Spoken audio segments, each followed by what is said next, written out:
நேற்று ஃபுல்லாமே சோசியல் மீடியாவில் ஒரு தமிழனுடைய நேம் தான் ட்ரெண்டிங்கில் இருந்துச்சு. ஓவரால் இந்தியாவிலேருந்து எல்லாருமே பாராட்டுகள் தெரிவிச்சிருந்தாங்கன்னு சொன்னோம். இந்த பையனோட டெடிகேஷன் லெவல் சான்ஸே இல்லைப்பா அப்படிங்கிற மாதிரி. ஸோ இந்திரஜித் அவர் தாங்க செம்மையான ஒரு பேட்ஸ்மேன், மாசம் கிடையாது.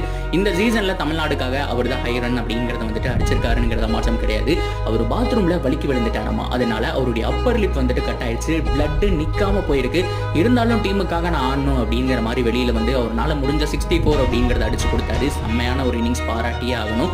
ஸோ இதை தொடர்ந்து இவரை பார்க்கும்போது, இவருடைய டெடிகேஷன் லெவல் பார்க்கும்போது நமக்கு நிறைய பேர் ஞாபகம் வராங்க.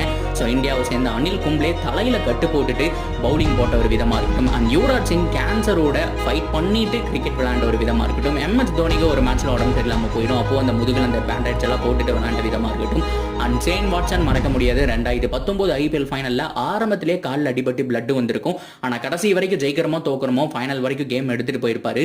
ஸோ அந்த ஒரு டெடிகேஷன் லெவல் சான்ஸே இல்லைங்க.